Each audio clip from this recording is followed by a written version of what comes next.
हमारी मौजूदगी इसमें दिल्ली के जंतर मंतर पर है, जहां पर आप देखेंगे कि दिल्ली में बढ़ते प्रदूषण को लेकर जो है यहां पर प्रदर्शन किया जा रहा है, क्योंकि दिल्ली में अभी लगातार जो दिल्ली की हवा है वो पूरी तरह से ख़राब होती जा रही है और वायु गुणवत्ता है वो पूरी तरह से जो है तो उसका स्तर जो है गिरता ही दिखाई दे रहा है। उसको लोकल जो लोग हैं वो यहाँ पर आज जंतर मंतर पहुँचे हैं, प्रोटेस्ट कर रहे हैं। क्या नाम है आपका? मेरा नाम हरीश मानसून है।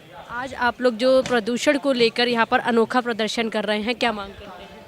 हम मांग करते हैं, जो पहले हमारी मांग थी कि रोटी कपड़ा और मकान, लेकिन आज उससे भी नीचे जा चुके हैं हम। हमें और शुद्ध हवा और शुद्ध पानी चाहिए, बाकी रोटी कपड़ा और मकान हम कमा लेंगे। क्या दिल्ली की हवा जो है वो इस श्रेणी तक पहुंच गई कि आप यहाँ पर जो है ऑक्सीजन मास्क लगा के आए हैं और आपने ये ऑक्सीजन सिलेंडर की तरह ये बोतल भी लटका रखी है, क्या संदेश है ये? संदेश देना ये चाहते हैं मैम कि जैसे पानी आप देख रहे हैं, आज यमुना से ज़्यादातर पानी 70-80% पानी जो है यमुना से उठाया जा रहा है पीने के लिए। आज यमुना पूरी तरीके से प्रदूषित हो रही है और पूरी तरीके से झाग बन रही है। आप कालिंदी में जाकर देख सकते हैं कितना झाग बन रहा है। तो अगर हम यमुना का पानी पिएंगे तो हम कहीं ना कहीं अपने जीवन काल में वर्ष कम कर रहे हैं, 10 वर्ष 15 वर्ष कम कर रहे हैं और बीमारियां पैदा कर रहे हैं। दूसरी बात है कि जो हवा है उसका आप देखेंगे कि 700 to 1000 तक चला जा रहा है, जो कि इतनी सीवियर है कि अगर आप उस पर सांस लेंगे तो 12-13 वर्ष तो आपके उम्र के कम हो ही जाएंगे। तो हम ये संदेश देना चाहते हैं कि जो हमारी बेसिक डिमांड है हवा और पानी, वो अगर आपने उस पर काम नहीं किया तो हमें इसी तरीके से एक बॉटल लेकर के और एक ऑक्सीजन का टैंक लेकर चलना पड़ेगा। आप ये जो पीछे ये क्या कहते हैं टैंक है जिसमें वो क्या कहते हैं प्लांट लगा हुआ है, इसका क्या संदेश है? इसका संदेश ये है मैम कि जिस तरीके से हवा गंदी हो रही है, जिस तरीके से यहाँ पे PM 2.5 पार्टिकल इतने ज़्यादा बढ़ रहे हैं, अगर इसी तरीके से बढ़ता रहा तो हमें इस तरीके से एक टैंक लेकर के चलना पड़ेगा ऑक्सीजन का, ताकि हम जीवित रह सकें। तो इसके लिए सरकार क्या कदम उठाई जा सकती है जो सरकार की तरफ से अभी तक नहीं उठाए गए? पोल्यूशन को लेकर तमाम जो है दावे किए गए हैं कि जब भी सरकार आएगी, दिल्ली में बीजेपी आई तो भी कहा गया कि हम पूरी तरह से पोल्यूशन मुक्त कर देंगे, लेकिन आपको क्या लगता है कि अभी तक क्या कदम है जो नहीं उठाने चाहिए थे, जो उठाए नहीं अभी तक? मेरे अनुसार से 3 कदम है मैम जो कि उठाने चाहिए थे, जो कि प्रॉपर नहीं उठाए जा रहे हैं। आप देखेंगे कि सिर्फ दिल्ली मेट्रो को छोड़ करके कोई भी पब्लिक ट्रांसपोर्ट उस तरीके से अच्छा नहीं है। अभी आप देखेंगे कि 8 बजे से 11 बजे तक इतना चौक हो जाता है दिल्ली की सड़कें कि आप उस पर चल नहीं सकते। तो सबसे पहले पब्लिक ट्रांसपोर्ट को सही करना है, दिल्ली मेट्रो को और बेहतर करने की आवश्यकता है, बेहतर है और बेहतर करने की आवश्यकता है।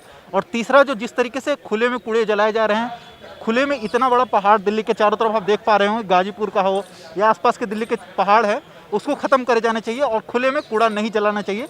और जो साफ़ सड़कें वगैरह है वो आप देखेंगे साफ़ नहीं है, अभी सिर्फ ऊपर पर झाड़ू लग जाती है, उसको प्रॉपर मशीन के तहत साफ़ करा जाना चाहिए। आपको क्या लगता है कि प्रदूषण नियंत्रित करने के लिए सरकार को क्या कदम उठाना चाहिए जो वो नहीं उठा पा रही है? जो अभी मैंने बताया आपको मैम कि ये तीनों में से लगभग ना के बराबर ही कदम उठाया जा रहा है। पब्लिक ट्रांसपोर्ट सिर्फ वादे किए जाते हैं, महिलाओं को फ्री सेवा, लेकिन जब आपके पास सुविधा ही नहीं है पब्लिक ट्रांसपोर्ट का सही, तो फ्री सेवा का क्या मतलब है? आज प्रॉपर सेफ नहीं है, प्रॉपर बसें नहीं हैं जो प्रॉपर लगातार चला जा सके।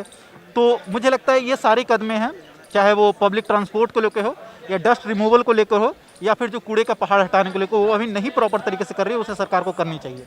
क्या नाम है आपका? डब्लू। आपने लिख रखा है कि हम साफ हवा और पानी के लिए जो है सरकार से भीख मांगने आए हैं। क्या सरकार जो है पूरी तरह से नाकाम रही? जिस तरह से पोल्यूशन को लेकर वादे किए गए, क्या कदम उठाने चाहिए थे जो नहीं उठा पाई? जी, सरकार तो बिल्कुल नाकाम है कि पोल्यूशन कम करने के लिए अभी हरियाणा और वो पंजाब में पराली जला रहे हैं, तो वहाँ पे भी सेम गवर्नमेंट है दिल्ली की, पर वो एकदम दूसरे पर ब्लेम चला रहे हैं कि केवल पंजाब से ही हो जाएगा, जबकि हरियाणा सब हर जगह से पराली जलाई जा रही है। हालांकि दिल्ली में क्या प्रदूषण को लेकर सरकार को बहुत सख्त कदम उठाने की ज़रूरत है? हाँ, बहुत सख्त कदम उठाने की ज़रूरत है। अभी मेट्रो में लोग बहुत कम ट्रैवल करते हैं कि बहुत भीड़ होती है, उनकी फ्रीक्वेंसी बहुत ज़्यादा होती है कि 10 मिनट में एक मेट्रो आती है, जबकि हर 2 मिनट में एक मेट्रो आए तो लोग और ज़्यादा जाएंगे मेट्रो में। और बसों में ये हाल है कि बसों में कोई जाना नहीं चाहता क्योंकि वहाँ पे स्नैचिंग हो जाती है, फ़ोन चोरी हो जाता है, महिलाओं से दुर्व्यवहार होता है, तो बसों में लोग इसलिए नहीं जाना चाहते हैं। तो प्रदूषण को लेकर जो है सरकार को ट्रांसपोर्ट पे भी बहुत ज़्यादा ध्यान देने की ज़रूरत है। ट्रांसपोर्ट पे भी जैसे आप कह रहे हैं कि जी हाँ, मेट्रो, बसों में ट्रांसपोर्ट, नहीं जा रहे हैं, यानी कि जो पर्सनल गाड़ियाँ चल रही हैं हाँ, उन पर भी रोकथाम करने की जरूरत है। जी हाँ, और ऑड इवन फिर से शायद लागू हो जाना चाहिए। देखिए, हम आपको दिखा दें कि दिल्ली के जंतर मंतर पर जो ये प्रदर्शन चल रहा है, आप देखेंगे कि ये लोग जो हैं कैन जो है लगा के लेके आए, जिसमें प्लांट जो है उगा रखे हैं। तमाम जो लोग पहुँचे हैं, क्या नाम है आपका? जी, अतुल। अतुल जी बताइए, आज आप जो है ऑक्सीजन मास्क लगा के आए हैं, आपने एक पीछे पे जो है एक कैन ले रखी है, उसमें आपने प्लांट भी लगा रखा है, क्या संदेश दे रहे हैं? इससे मैं ये संदेश दे रहा हूँ कि अभी ये शायद थोड़ा सा अजीब या बेवकूफ़ों भरा लग सकता है कि ऐसा कुछ नहीं होने वाला, ये सब क्या बेवकूफ़ी है। बट मेरा सवाल यह है कि आज से 30 से 40 साल पहले हम में से किसी ने भी क्या ये सोचा था कि हमें और आपको पानी खरीद के पीना पड़ेगा, और आज हम मजबूर है खरीदने के लिए, राइट। तो आने वाले कुछ सालों में जिस तरीके से अभी गवर्नमेंट लापरवाह है और हम पब्लिक भी, क्योंकि ये रिस्पॉन्सिबिलिटी दोनों की, हम दोनों जिस तरीके से लापरवाही दिखा रहे हैं, हम इस तरीके से ऑक्सीजन सिलेंडर लेकर चलने के लिए मजबूर हो जाएंगे। हमें पानी की तरह हमें हवा भी खरीदना पड़ेगा। क्या लगता है सरकार ने जिस तरह से जो कदम उठाने चाहिए थे प्रदूषण को नियंत्रित करने के लिए, लेकिन सरकार पूरी तरह से विफल रही है कदम उठाने में? जी बिल्कुल, अगर वो ऑब्वियस सी बात है, अगर वो सफल रही होती तो आज AQI दिल्ली के कई सारे इलाकों में 400 के पार नहीं होता। 8 गुना ज़्यादा कैसे हो सकता अगर गवर्नमेंट सक्सेसफुल भी होती है और AQI भी मेंटेन वही रह रहा। तो क्या आने वाले समय में दिल्ली का हाल ऐसा होगा कि लोग दिल्ली छोड़ के जाने को मजबूर हो जाएंगे क्योंकि दिल्ली की हवा इतनी ज़्यादा प्रदूषित हो जाएगी? बिल्कुल, अभी एक्सपर्ट्स कह रहे हैं कि जो अफोर्ड कर सकते हैं दिल्ली को छोड़ना, इस वक्त सिचुएशन जो है वो 2 से 4 हफ्तों के लिए जा सकें। बट सवाल सबसे बड़ा ये है कि इतनी बड़ी पॉपुलेशन वाला शहर, जो कि दुनिया के one of the most populated cities में से एक कहा जाता है, इतना बड़ा शहर कहाँ जाएगा? तो हम मतलब बड़ी अजीब सी बात कर रहे हैं, मतलब कि हम प्रॉब्लम को फिक्स करने की बात नहीं कर रहे, हम कह रहे हैं कि प्रॉब्लम से भागना प्रॉब्लम का सोल्यूशन है। मतलब प्रॉब्लम से भागना या प्रॉब्लम को इग्नोर करना प्रॉब्लम का सोल्यूशन कैसे हो सकता है? अभी भी कई लोग जो है ये प्रदूषण को लेकर जागरूक नहीं है, सरकारें जो है कदम नहीं उठा रही, सिर्फ कह देती हैं। आपके हिसाब से क्या लगता है, क्या सख्त कदम उठाने चाहिए, किस तरह से पोल्यूशन को रोकने के लिए सरकारों को काम करना चाहिए? वैसे तो गवर्नमेंट्स के पास एक्सपर्ट्स हैं, तो ऑलरेडी उनके पास इसके सोल्यूशंस है। बट जो मुझे एज एन इंडिविजुअल समझ में आ रही कुछ चीज़ें, अभी भी आप देखेंगे दिल्ली NCR में जब सिचुएशन इतनी पीक पर है, AQI 400 के पार कई जगहों पे है, वहाँ तब भी आप देखेंगे कंस्ट्रक्शन कॉन्टीन्यूसली हो रहे हैं, जो कि एक मेजर पॉइंट है उसके लिए।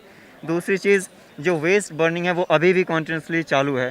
कई सारे एरिया में जो रेड कैटेगरीज में इंडस्ट्रीज़ हैं, वो भी उनकी चिमनियों से बिना हवा को साफ़ किए छोड़ा जा रहा पोल्यूटेड एयर बाहर। प्लस ट्रांसपोर्टेशन की अगर बात करें दिल्ली में, तो जो बसेज़ हैं वो भी कम है। आपको लग सकता है ज़्यादा है, लेकिन when it compares to the population of Delhi, so definitely उसका रेशियो काफ़ी कम नज़र आता है। और एक बार पब्लिक अगर सोचती भी है कि हम जाएं बसेज़ में, क्योंकि एयर पोल्यूशन इतना ज़्यादा है, हमारी भी कुछ रिस्पॉन्सिबिलिटी बनती है, तो वहाँ पर सेफ्टी का एक बहुत बड़ा प्रॉब्लम आ जाता है कि जो एक बंदा जाता है, कभी उसका पर्स छीन लिया जाता है, कभी महिलाओं के साथ बदसलूकी, तो एक इंसान आता है, 4-5 लोग उसमें होते हैं, उसके साथ लड़ने लगते हैं। तो पब्लिक सोचे भी अगर कंट्रीब्यूट करना, तो ऐसे जगह से कैसे कंट्रीब्यूट कर सकती है जहाँ उसके खुद के सेफ्टी के इश्यूज़ पे बात आती है। मेट्रो को हम कैसे बेहतर बना सकते हैं, आई डोंट नो टेक्निकली ये कितना पॉसिबल है, उसकी हम स्पीड को कितना बढ़ा सकते हैं, क्योंकि 3 से 4-4 मिनट वेट करना पड़ता है। तो मेट्रो आपने खुद नोटिस किया होगा, मुझे बताने की जरूरत नहीं है, कि कभी कभी तो डर लगता है उसकी पॉपुलेशन देख के कि कहीं मेट्रो भी लिफ्ट की तरह ना बोल दो कि ओवरलोडेड है, 8-10 लोग बाहर निकलो, इतनी ज़्यादा पॉपुलेशन। तो शायद वो स्पीड थोड़ी सी बेहतर बनाने से, again I don't know exactly कितना पॉसिबल है, बट अगर हो सकता है तो शायद उसमें इन सारी चीज़ों में अगर हम काम करें तो शायद कुछ हद तक गाड़ियों में जो ऑड इवन वाला है वो अगर हम करें तो काफ़ी हद तक, अगर ये जो स्टेप्स मैंने बताए अगर ये करें, तभी हम एटलीस्ट 20 से 25% हम कम कर सकते हैं। राजधानी दिल्ली की हवा जो है लगातार जहरीली होती जा रही है। इसको लेकर दिल्ली के जंतर मंतर पर जो लोग हैं वो आपको अनोखा प्रदर्शन करते नजर आ रहे होंगे। दिल्ली सरकार को चेतावनी दे रहे हैं, दिल्ली वासियों को जगाने की कोशिश कर रहे हैं। आप देखेंगे ये लोग जो हैं ऑक्सीजन सिलेंडर के साथ पहुंचे हैं और ये लोग लगातार इस मांग को कर रहे हैं कि दिल्ली की हवा जो है वो साफ़ और लग्जरी पानी इनको जो है बिल्कुल साफ़ चाहिए, क्योंकि जिस तरह से दिल्ली में जो है प्रदूषण जो है लगातार बढ़ता जा रहा है। अगर वायु गुणवत्ता की बात करें तो वो 400 के पार पहुँच गया है AQI लेवल। उसके बाद में दिल्ली की हवा लगातार जहरीली है।